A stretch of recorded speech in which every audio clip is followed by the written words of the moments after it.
I don't know what happened, but I was just gone. All right. Why don't we go ahead and get started? Go ahead and get started. Yeah. Okay.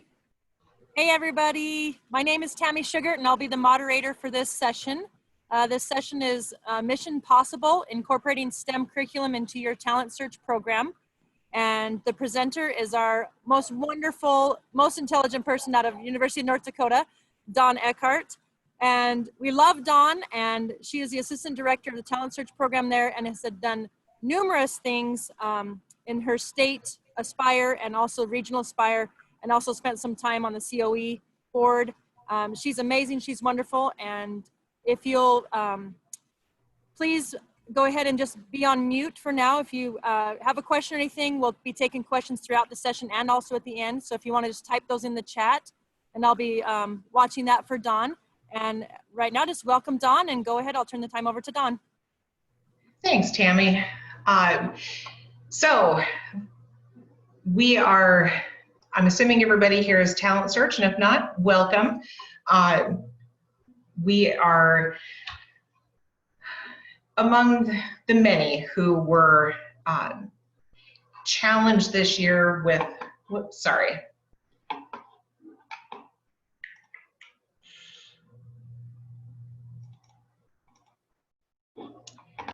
You guys don't need to be seeing all these screens on mine. Sorry, I'll get it here in just a second.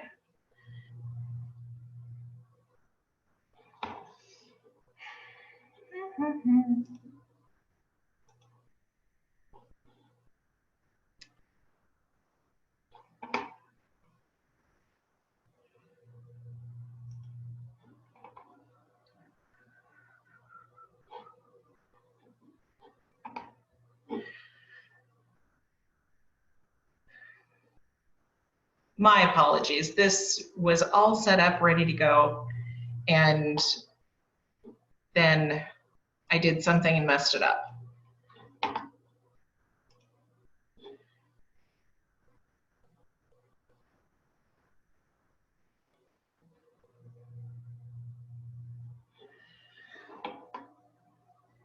So I'll keep talking. So we were in that same group with Talent Search that got the extra funding for programs, and with Talent Search with the Department of Education, and that was awesome, all that good stuff. And then of course chaos hit.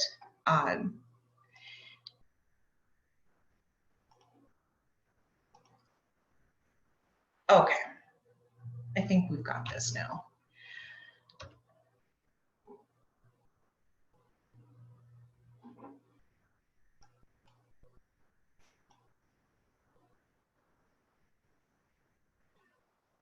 I'm trying to shrink a screen so that I can see what's going on and advance my slides. All right, here we go. This is me. Just a brief overview of our program so that you have a sense of why we did some of what we did. We are a very rural program, like many Talent Search are in our region, but we have, our base is out of North Dakota in Grand Forks, so we're right here at the start along the Minnesota-North Dakota border. We have 10 different school districts out of Grand Forks. We serve all of these folks here in the green areas.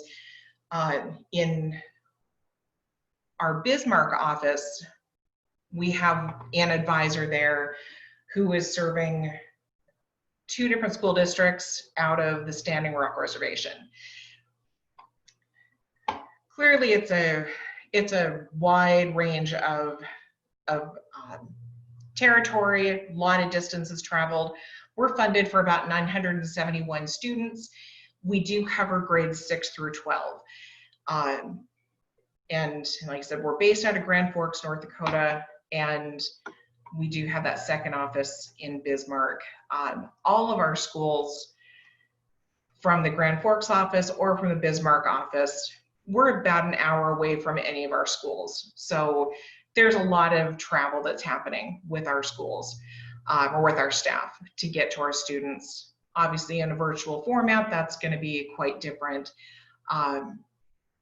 Our schools range quite a bit in their size. Most of them are very, very small, which is also why we have so many of them. A graduating class can range anywhere from 12 students to 70 students. Given our physical territory, reliable services, internet services, not guaranteed, particularly in our reservation schools. And we do have two different reservations. Like I said, the Standing Rock Reservation in North Dakota, and then the Red Lake Reservation in Minnesota. So just to give you a quick rundown of how we look and operate. Given our, going back through the timeline of things that happened over this past year, it was quite surprising to me once I finally started just sit down and look at everything that did happen within essentially a calendar year. Holy cow, did a lot of stuff happen. So last fall, of course, we were all in the same boat of writing for that STEM money, and we were ever so excited that, whoa, $40,000, let's do some fun stuff with it. We had put in our application that we were going to do some technologies with the schools, do some school year travel, but a big portion of it, like many programs, was set aside for travel during the summer. And we were right on track with that. Our summer program applications were out, and I should go back. The summer money that we were talking about within our 10 different school districts, 4 of them have been highlighted to serve a pull-out program or with middle school students that is more intensified with 6th, 7th, and 8th graders. Each of us, myself and the 3 other advisors with Talent Search, each pick one of our target schools and have in more intensified services for a group of up to 15, 20 middle school students throughout the school year. And from that group is who we pull or propose our summer program for. We know that not all of our school year students are going to be interested in a summer program, especially as a middle schooler. But that's kind of how we function.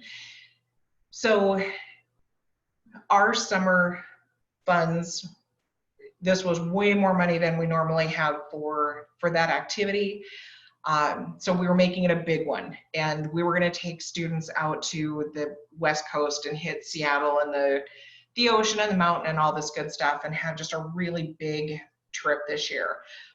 Students were super excited about it, and January, February, we're moving right along, and applications are out. They're coming back in. Students are anxious to hear if they got in, and we of course are hearing about COVID at that point, and Seattle was our destination, and it hit there first.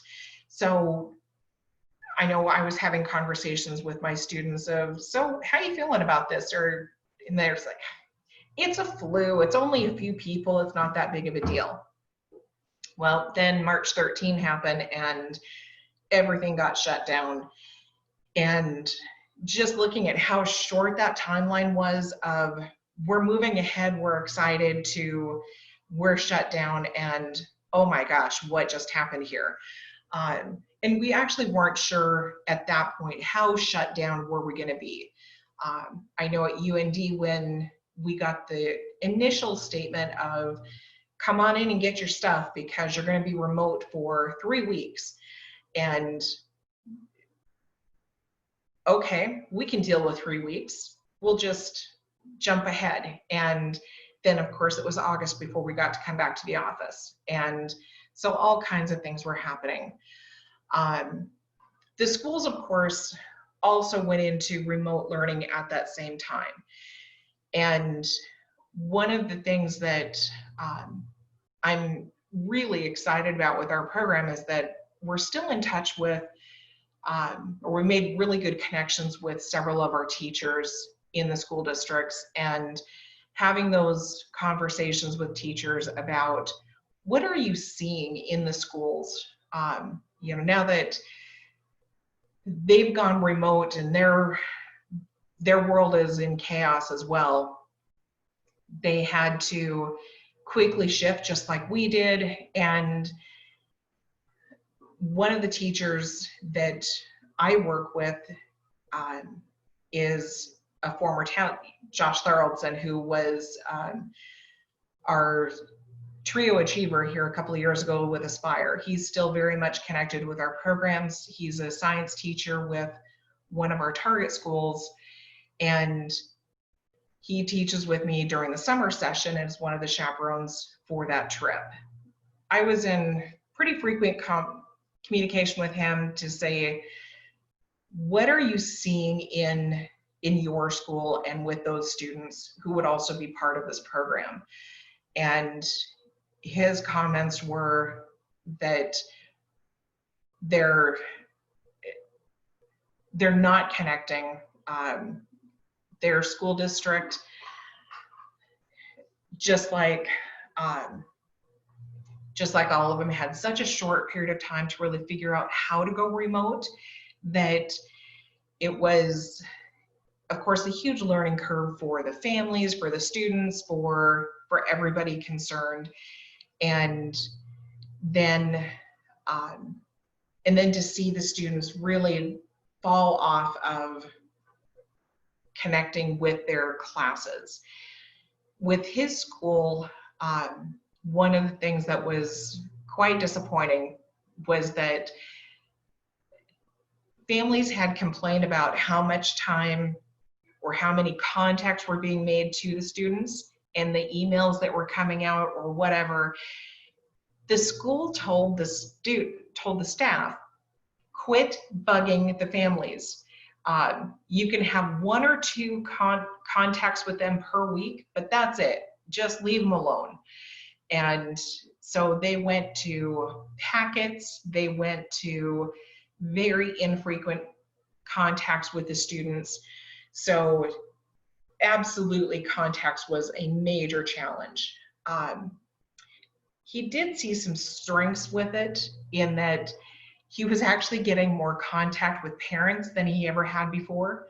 So they were seeing, just like so many of the memes that we're seeing on social media of, hey, wow, these teachers really do a lot, and we should probably pay them more and buy them a drink or something. That was actually true.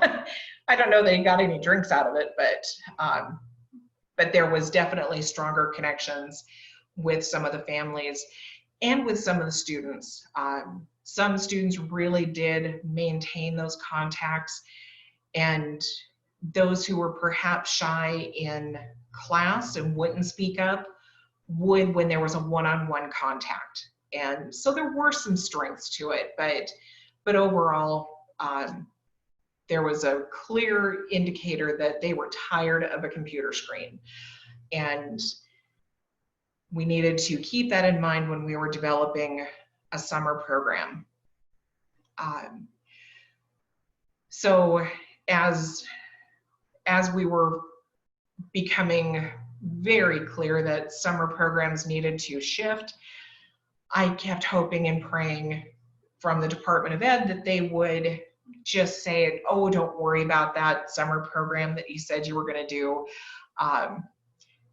It's not a big deal. Well, that never happened, of course. And So immediately started thinking about, okay, what am I going to do for a summer program? I knew with our schools, those students who had computers issued by the schools would not have them after school ended. Schools took them back. I knew internet access was a challenge for a lot of them. So I had to keep all this in mind. Of course, we were all bombarded with emails and webinars and, oh my gosh, we can help you, we can help you, we can help you. It was exhausting, at least to me. I'm so tired of reading email at times. I don't even want to open it up at times. But I did go to several webinars, heard sales pitches. I had gone to a couple of the COE No Better Time to Reinvent Your Program sessions. And what I found, for us anyways, is that they were usually put on by somebody who was in a very urban center location. Students are in their neighborhood and they have easy access to stuff and to people. And we just don't have that. That's just not a possibility. And I was about to write those off, but then I went to one from our very own Jamie Bayless and Sue Huenza, I'm going to mispronounce that.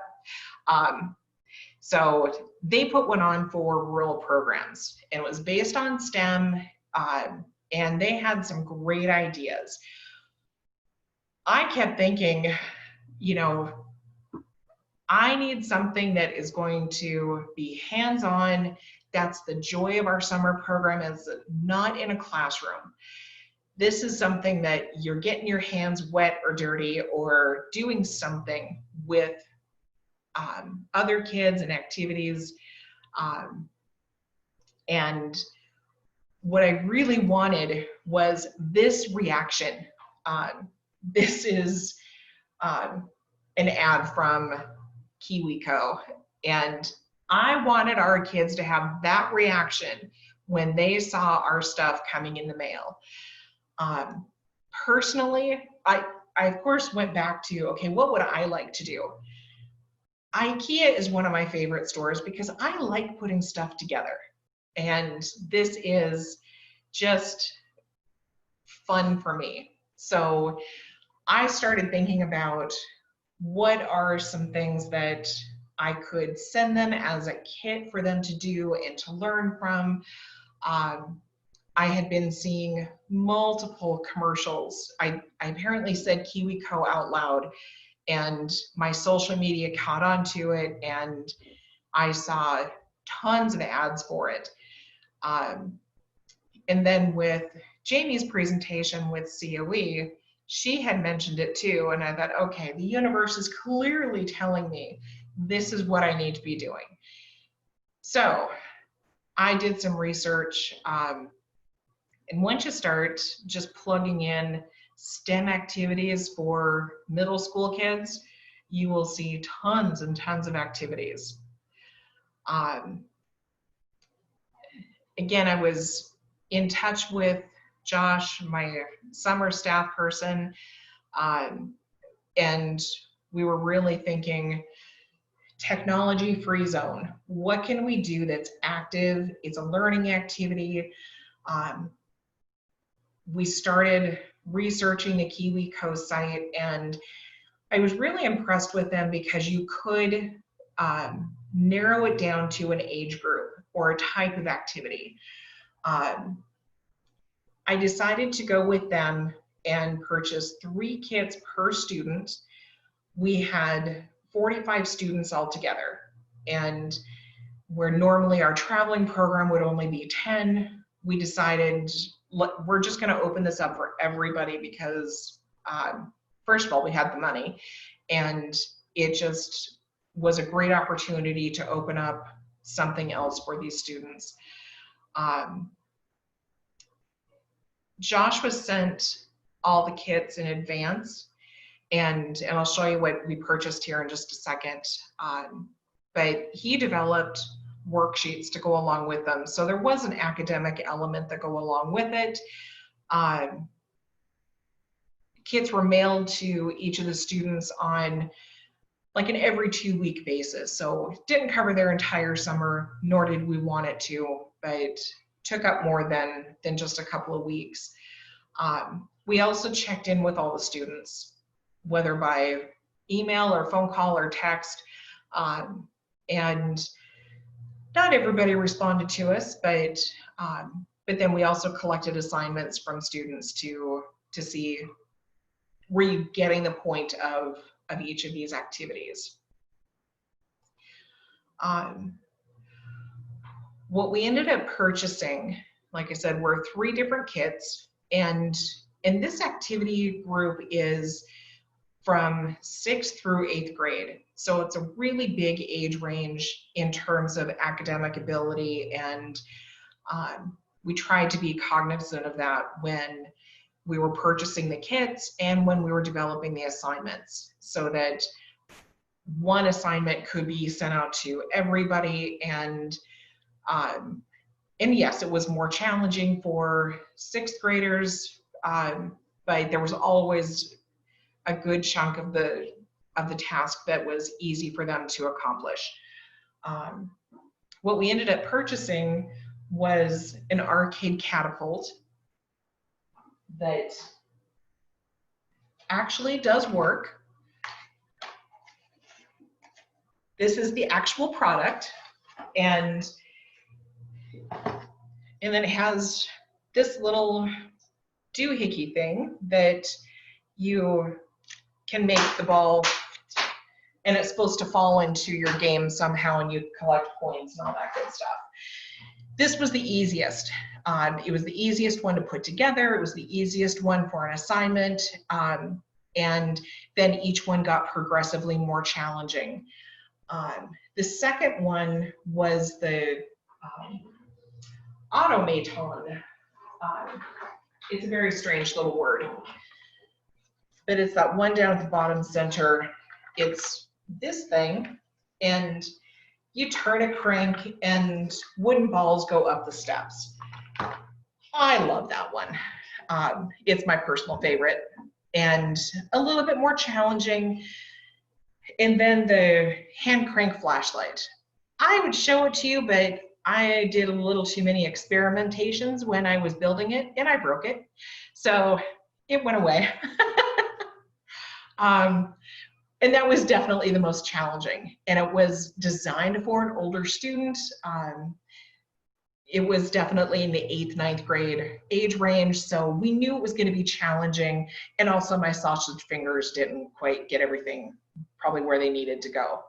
But students were actively engaged with it. Again, assignments went with all of them. I didn't care if they got anything correct. I just wanted to know that they were engaging with it. And I was very surprised that they were getting the concepts behind it. And within each of the kits, they also come with the little information booklet, that little green booklet, Tinker's-Ine. The instructions are very clear. There's pictures, there's words, there's also information about what you're doing here. Our assignments were pretty simple because there was already a lot of information in the kit. They were thoughtfully packaged, they were well thought out. If a student wanted to know a lot more about what they were seeing and doing, there's a lot of information there. If they just wanted to put it together and have a toy to work with, they had that too. So they were having fun, they were learning, it was going well. What I was very happy with, the day after I mailed them out, I used the US Post Office priority mail. Things got out quick. The day that these arrived, we got this picture from one of the parents. And oh my gosh, this made my heart so happy that we had a student and obviously just one that I have a visual of, but students were instantly engaged with this. A parent had sent this in and said she got it, she ripped it open and was instantly engaged with this and had it spread out across the floor and was trying to figure this thing out. I was thrilled. My mission was complete as far as I was concerned. So I thought this was awesome. And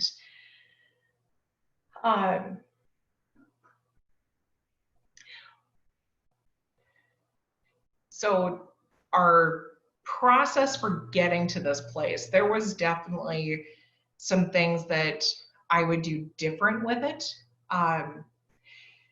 One of the things that was probably the most challenging for me was logistics.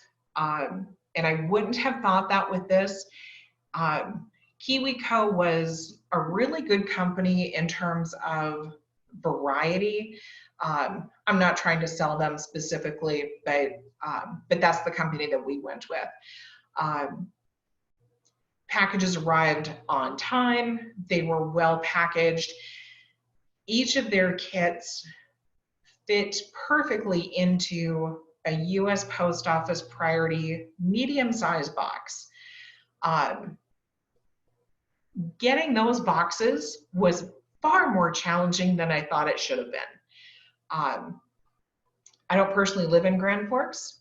I am in a very rural community about 70 miles away from Grand Forks. My local post office, which is who I was dealing with,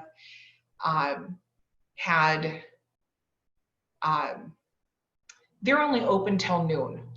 And when I told them that I needed about 150 of these boxes to pull off this activity, they kind of looked at me like I had three heads. Like, are you serious?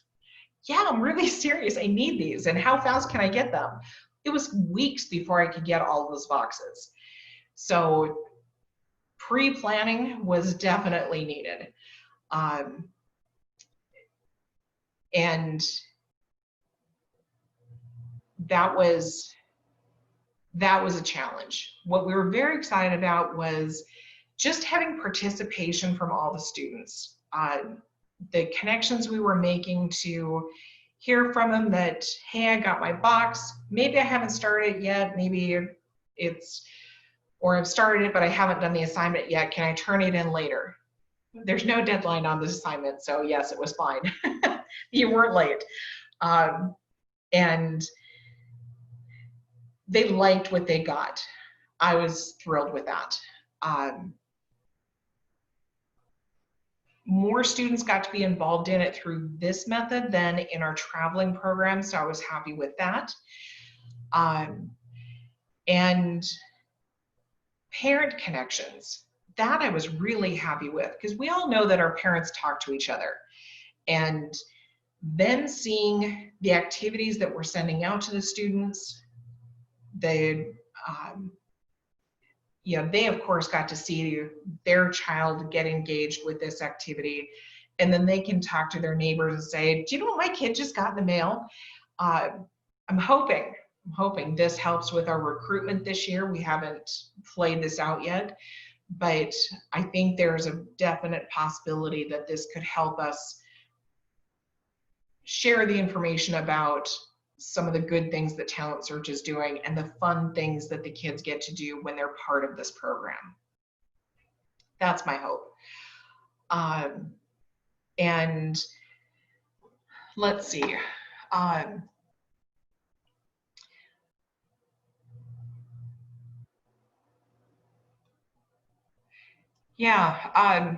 Like I said, I'm hoping we don't have to do it again, but if we do, I would like to have a decision made much earlier in the school year when we're still in school, so that we could have more preparation as to here's what it's going to be and what the expectations are. Here's how we're going to get together and do our assignments together, or do a discussion group afterwards, or somehow make connections that are more meaningful in in a group setting that than we were able to this time around. Again, with the limited internet connections, I'm not quite sure how that would work, but it'd be nice to have some planning time to work out those details. So for us, it worked, and it was a successful program. Questions? I walked through that awkwardly. I apologize.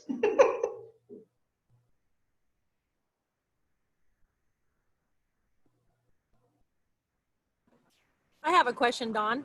Yeah. So do you plan on continuing this? Will you continue doing this KiwiCo subscription type kits for your students after the $40,000 money is gone? Will you write this into your new grant? What's your plan on moving forward with this, or will you? I haven't thought that far advanced, honestly. There's definitely some strengths to it. It's an expensive program. Those kits ran anywhere from $30 to $40 a kit. And then you add on another $15 per box to postage, and it was an expensive program. Not that it wasn't worthwhile, but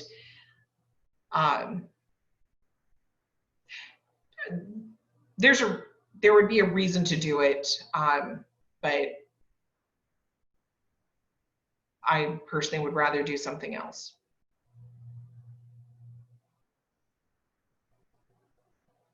If we have to stay in virtual format, yeah, I think it's a great way to do it. And it could also, I think, work well in small group settings. If you have like clubs or something like that, if you wanted to do a STEM club and have an activity, I don't know that I would do a subscription package. I think that would be extensive and perhaps get kind of old. I don't know, maybe it wouldn't.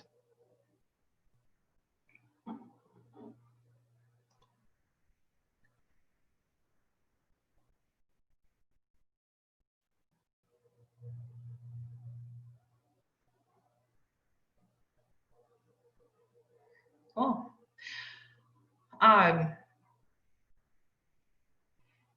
If there's any questions, post them, and if not, I know we've all had a ton of screen time in the last 2 days, so I am not offended. How do I track participants? I did ask them to send back their assignments. They all had self-addressed stamped envelopes. They could text them, or they could scan them to me. They could do a picture, whatever they wanted to do. So I was open to just about any kind of feedback that, hey, we got it. But we also had those personal contacts with each of the students that that gave us the, not physical proof that I could show an auditor to say, hey, I actually had a conversation with this person. But that was probably more meaningful than a piece of paper was to me anyways.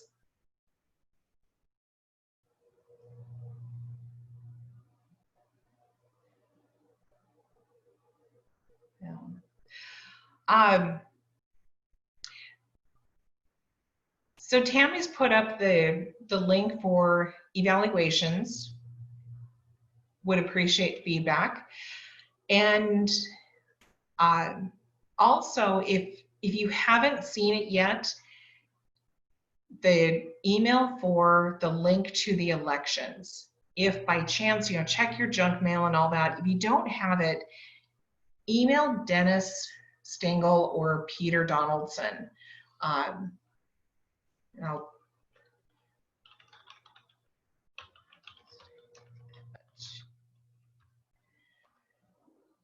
Dennis Stengel can send you the link. We want to make sure that everybody has the chance to vote, and we know the spam filters in some of our campuses get kind of cranky with a whole bunch of email coming from Aspire. So let him know if you have not received it, and he'll send it out to you directly. So thanks for coming, everybody. I appreciate it. Thanks, Dawn. Thanks, Dawn. You're the best. Thank you, Tammy. Thanks, everybody.